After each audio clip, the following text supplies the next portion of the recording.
स्वागत है आप सभी का NFNet क्लास में। आज हम कंप्यूटर साइंस एंड एप्लीकेशन के लिए operating system software and operating system subject का PYQs हम देखने वाले हैं, जो कि दिसंबर 2018 का है।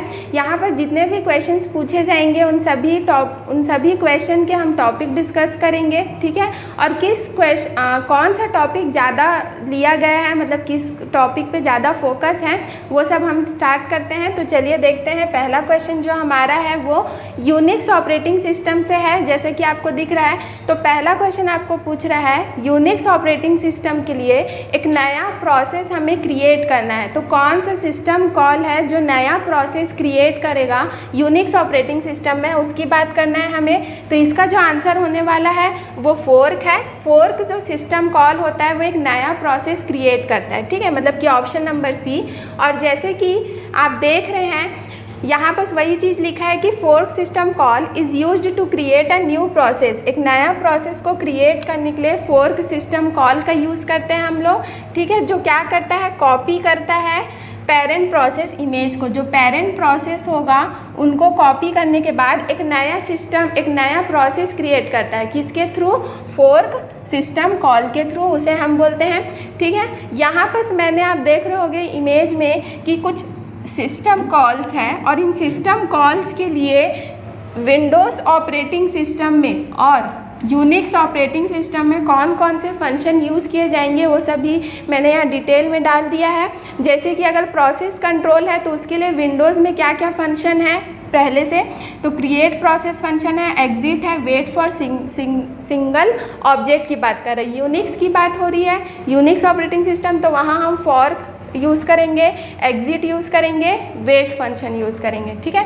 दूसरा, फाइल मैनिपुलेशन के लिए उसी तरीके से हम यहाँ डिफरेंट सिस्टम कॉल्स के लिए विंडोज़ में कौन से फंक्शन यूज़ होने वाले हैं और यूनिक्स ऑपरेटिंग सिस्टम में कौन से फंक्शन यूज़ होने वाले हैं वो हमने लिख दिया, आप इसे पढ़ सकते हैं। अगला क्वेश्चन देखते हैं। अगला जो क्वेश्चन है वो क्यू से रिलेटेड पूछा है। मतलब यहाँ बोल रहा है कि एक प्रोसेस है जो मेन मेमोरी में है, ठीक है, रेडी है और वेट कर रहा है एग्जीक्यूशन के लिए, ठीक है। Ready and wait for execution is kept on, तो वो कौन से क्यू में रखा जाएगा? तो जैसे कि हमको पता है जब हम CPU शेड्यूलिंग एल्गोरिथम का यूज़ करते हैं तो हम वहाँ एक क्यू बनाते हैं जो कि रेडी क्यू नाम रहता है, और फिर वहाँ से वो कहाँ जाता है? CPU में जाता है, ठीक है, रनिंग में जाता है, जिसे हम गैन चार्ट के थ्रू शो कराते हैं। तो उसी की बात कर रहा है कि अगर कोई प्रोसेस मेन मेमोरी में है, रेडी है और वेट कर रहा है एग्जीक्यूशन के लिए, तो वो कौन से क्यू में रखा जाएगा? रेडी क्यू में रखा जाएगा, जो कि ऑप्शन नंबर बी है। तो यहाँ मैंने कुछ डिफरेंट क्यू से रिलेटेड इन्फॉर्मेशन दिया है। रेडी क्यू का तो आपको पता चल गया। नेक्स्ट जो दिया गया है वो जॉब क्यू से रिलेटेड है।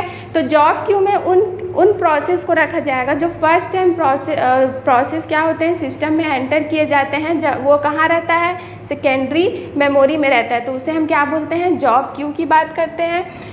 तीसरा जो बात करते हैं डिवाइस क्यू, तो डिवाइस क्यू में जो भी इनपुट आउटपुट की बात होती है वो सारी चीज़ें आती हैं। ये प्रोसेस स्टेट है, डायग्राम है जो हमें याद रखना रहता है। 5 स्टेट यहाँ पर हमें दिया गया है, ठीक है। अगला क्वेश्चन देखते हैं। अगला क्वेश्चन जो है वो पेज रिप्लेसमेंट एल्गोरिथम से रिलेटेड है। टेक्निक कौन सा यूज़ करना है पेज रिप्लेसमेंट के लिए? फीफो। और हमें क्या बोला गया है एक्स्ट्रा क्वेश्चन में कि हमारे पास 3 पेज फ्रेम है, ठीक है, 3 पेज फ्रेम है बोल रहा है, और कौन सा टेक्निक यूज़ करना है? तो फीफो यूज़ करना है। स्ट्रिंग हमें दिया गया है और एक एक्स्ट्रा इन्फॉर्मेशन दिया है कि and the main memory has already pages 1 and 2। पहले से उन 3 पेज फ्रेम में पहले से दो पेज है वो एंटर है, ठीक है, तो वो होता है। तो यहाँ पर हमें क्या यूज़ करना है? फीफो पेज रिप्लेसमेंट का यूज़ करना है। तो चलिए स्टार्ट करते हैं। पहले हम स्ट्रिंग लिख लेते हैं। 1 है, 2, 4, 5, 2, 1, 2 और 4, इस तरीके से दिया है। फीफो मतलब जो पहले आया वो पहले गया, ठीक है। तो अब हम स्टार्ट करते हैं। पहले 3 पेज फ्रेम है तो तीनों क्या हो जाएंगे? मिस हो जाएंगे क्योंकि पहले से नहीं है। क्लियर? अब क्या होगा? 5 को लेके आना है, नहीं है, मतलब ये भी क्या हुआ? मिस हुआ। तो इसके लिए हम किसको हटाएंगे? 1 को हटाएंगे क्योंकि वो पहले आया था। 2 क्या हो जाएगा? हिट हो जाएगा क्योंकि ऑलरेडी है। फिर 1 क्या होगा? मिस होगा, और इसके लिए हम किसको हटाएंगे? 2 को हटाएंगे। फिर 2 फिर से मिस हो गया, अब हम 4 को हटाएंगे, फिर 4 के लिए भी मिस हो गया और हमने 5 को हटाया। ठीक है, तो यहाँ टोटल हमारे पास कितने हैं, पेज फॉल्ट 7 है। पेज फॉल्ट हमें जो मिला वो कितना मिला, 7 मिला। क्वेश्चन में हमें एक और चीज़ दिया गया है कि पहले से 2 पेज फ्रेम ऑलरेडी वहाँ पास है। ठीक है, तो हम क्या कर देंगे, 7 - 2 कर दो, क्या आ जाएगा 5। तो पेज फॉल्ट जो निकला वो कितना आया, 5 आया। तो अगर जब आपको बोला जाए कि पहले से ऑलरेडी पेजेस हैं तभी आपको ये सारी चीज़ें एक्स्ट्रा चीज़ें करनी है, वरना आपको यहीं से पता चल जाएगा जो जितना मिस होगा पेज वही क्या कहलाता है, पेज फॉल्ट कहलाता है। ठीक है, तो नेक्स्ट क्वेश्चन हम देखते हैं। अगला क्वेश्चन CPU शेड्यूलिंग एल्गोरिथम से रिलेटेड है, जहां हमें क्या यूज़ करना है, टेक्निक का जो यूज़ करना है वो राउंड रॉबिन शेड्यूलिंग एल्गोरिथम है। इंपॉर्टेंट क्या रहता है, राउंड रॉबिन में सारे प्रोसेस जिस तरीके से अराइव रहेंगे उसी तरीके से उनको CPU शेड्यूल किया जाएगा। ठीक है, बस वहाँ पर टाइम क्वांटम दिया जाता है जो हर एक प्रोसेस को सिर्फ उतने ही टाइम क्वांटम में उनको एग्जीक्यूट होना है, अपने वर्क को कंप्लीट करना है, और वो प्रोसेस फिर वो जो क्यू है वो उसी तरीके से चलता जाएगा जब तक पूरा प्रोसेस का वर्किंग कंप्लीट नहीं हो जाता। तो यहाँ आपको प्रोसेस दिया है, प्रोसेस का नंबर, बर्स्ट टाइम दिया है, अराइवल टाइम नहीं दिया। इसका मतलब अराइवल टाइम सबका सेम है। ठीक है, मतलब रेडी क्यू में पहले से ही सारे आके शेड्यूल हो चुके हैं। P1 का बर्स्ट टाइम 5 है, P2 का कितना है, P2 का 7, P3 का जो है वो कि 6 है, और P4 जो है उसका बर्स्ट टाइम जो है वो 4 है। क्लियर है। और यहाँ एट लास्ट हमें पूछा क्या है कि वेटिंग टाइम क्या होगा P4 प्रोसेस का, P4 प्रोसेस का वेटिंग टाइम क्या होगा वो पूछा है। अब हम गैंट चार्ट से बताते हैं कि कैसे होने वाला है ये। ठीक है, तो सबसे पहले कौन आने वाला है, P1 आएगा। 0 अराइवल ऑफ टाइम पे P1 आया, कब तक चलेगा, टाइम क्वांटम हमें दिया है। ठीक है, 4 मिलीसेकेंड, तो ये 4 तक चला, कितना बच गया, 1 बचा। ठीक, नेक्स्ट कौन आएगा, P2। P2 कहाँ तक जाएगा, ये भी 4 तक जाएगा, मतलब 8 हो गया, और ये यहाँ कितना बचा, 3 बचा। फिर P3 की बात करेंगे, P3 कितना हो जाएगा, 12 तक चलेगा, यहाँ बचेगा 2 इसका बर्स्ट टाइम। फिर P4 रहेगा, P4 जो है वो क्या है, 4, तो 16 हो जाएगा ये, और ये पूरा पूरा कैंसिल हो गया क्योंकि उसका 4 बर्स्ट टाइम ही था। अब नेक्स्ट कौन आने वाला है, फिर से P1 आने वाला है, तो इसका कितना बचेगा, 17, और ये पूरा पूरा कैंसिल आउट हो गया। फिर P2 20 हो जाएगा ये। ठीक है, ये भी कैंसिल आउट, और फिर P3 जो रहेगा वो जाएगा 22 तक क्योंकि इसका बर्स्ट टाइम 2 बचा था, और ये पूरा कंप्लीट हो गया, मतलब सारे प्रोसेस अपना वर्क कंप्लीट कर लिए। लास्ट हमें क्या पूछा था, वेटिंग टाइम किसका, P4 प्रोसेस का। तो हमेशा याद रखिएगा, डायरेक्ट निकालने की कोशिश करिए क्योंकि हमें कम समय में बहुत सारे क्वेश्चंस भी सॉल्व करने रहते हैं, तो जिसका हमें ट्रिक पता है उससे हम सॉल्व करते हैं। तो सबसे पहले यहाँ P4 को देखो, P4 को वेटिंग टाइम मतलब कब तक वेट करना पड़ रहा है, पहली बार एग्जीक्यूशन होने के लिए, मतलब पहली बार CPU मिलने के लिए आपको दिख रहा है टाइम जो कि क्या है, 12। P4 को इसी टाइम में क्या मिला, CPU मिला, फिर वो एग्जीक्यूट हुआ। ठीक है, तो हमारा जो वेटिंग टाइम निकलेगा P4 का वो क्या निकलेगा, 12 निकलेगा। तो आंसर तो ये होने वाला है। अब ये डायरेक्ट था, ठीक है, जो फास्ट सॉल्व करने का तरीका। कई लोग क्या करते हैं कि यहाँ पर हम क्या निकालेंगे, टर्न अराउंड टाइम निकालेंगे। तो टर्न अराउंड टाइम कैसे निकलता है, completion time minus arrival time के थ्रू।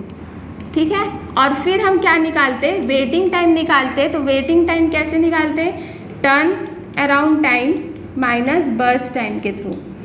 ठीक है, उसके बाद फिर आपको पता चलता कि आंसर इसका 12 आया। तो आप इस तरीके से भी सॉल्व करके देख लीजिए कि आंसर 12 आ रहा है कि नहीं। और ये क्या था, फास्ट करने का तरीका था, इजी सोल्यूशन। ठीक है, आगे हम चलते हैं, अगला क्वेश्चन देखते हैं।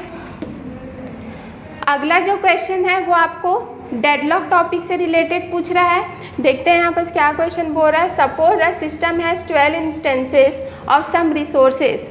एक रिसोर्स है जिसके 12 इंस्टेंस है, मतलब कि 12 कॉपी से समझिए। मान लीजिए एक प्रिंटर रिसोर्स है और प्रिंटर आपके पास, वो प्रिंटर 12 ठो है। ठीक है, 12 पीस हैं वो प्रिंटर के, उसी को बोल रहा है। फिर क्या बोल रहा है, और n प्रोसेस है। कितने प्रोसेस है? n प्रोसेस है। रिसोर्स कितने हैं? 12 है।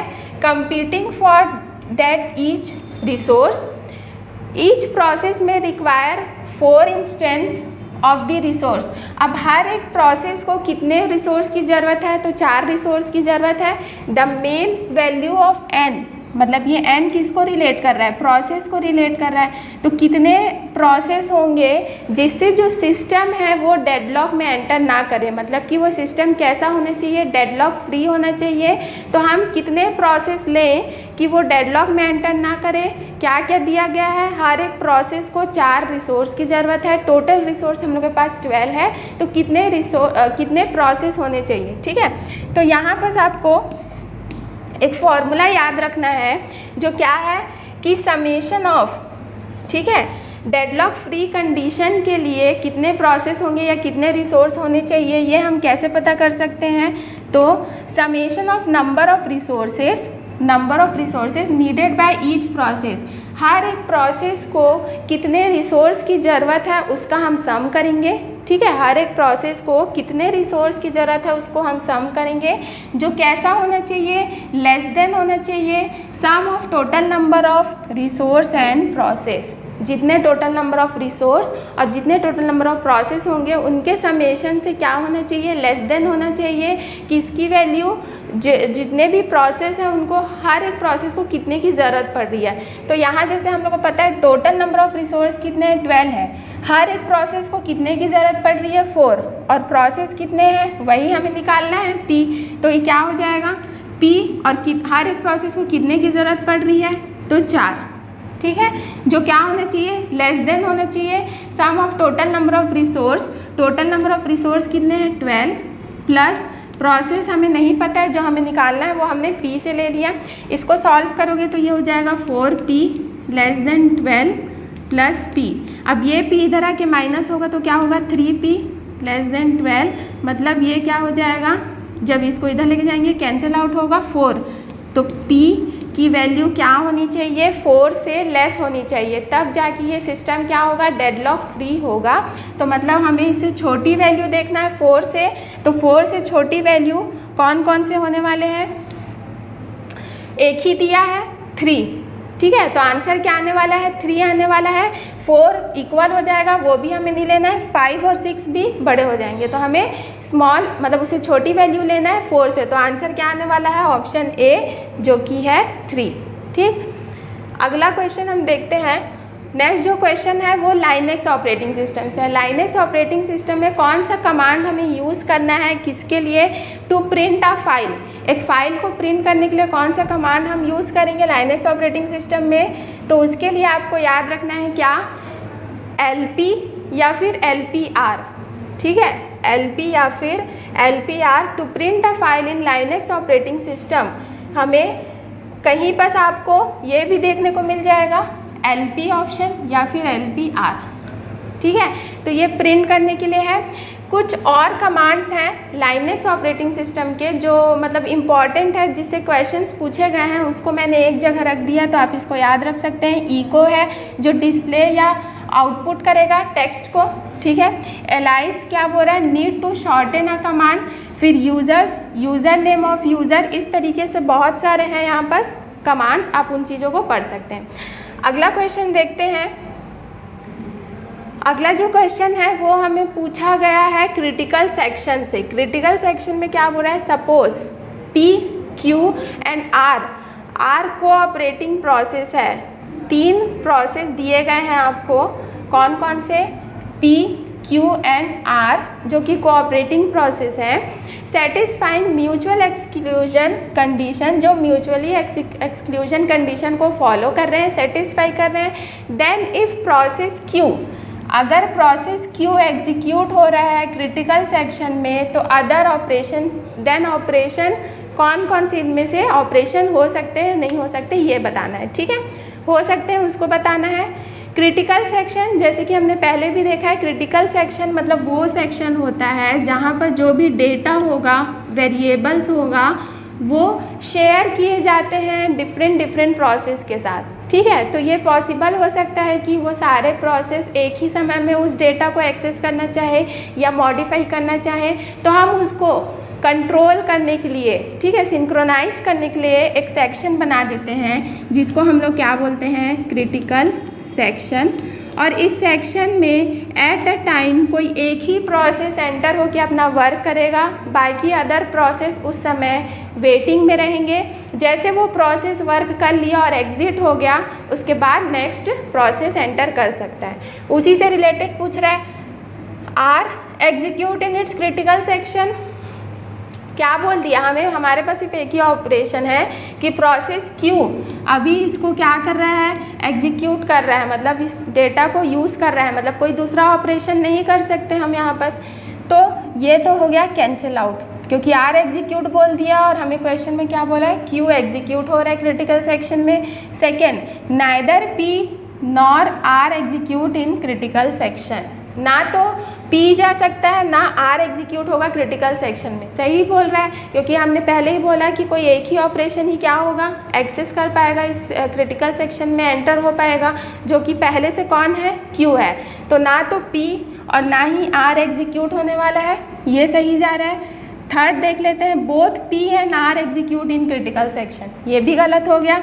और at last P execute in critical section, ये भी गलत हो गया क्योंकि क्यू एग्जीक्यूट हो रहे हैं। तो ये जो था, तो यहाँ पर ये जो आंसर है उसका क्या हो जाएगा, ऑप्शन बी, कि ना तो पी एग्जीक्यूट होगा ना आर एग्जीक्यूट होगा। तो ये जो है वो क्रिटिकल सेक्शन का क्वेश्चन था।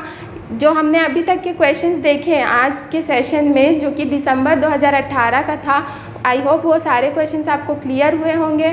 जो भी डाउट होंगे वो आप अपने कमेंट सेक्शन में हमें कमेंट सेक्शन में ज़रूर बताएं, हम उसे सॉल्व करने की कोशिश करेंगे। तो आज का वीडियो अगर आपको पसंद आया होगा तो लाइक, शेयर और कमेंट ज़रूर करें और सब्सक्राइब करना ना भूलें। शुक्रिया।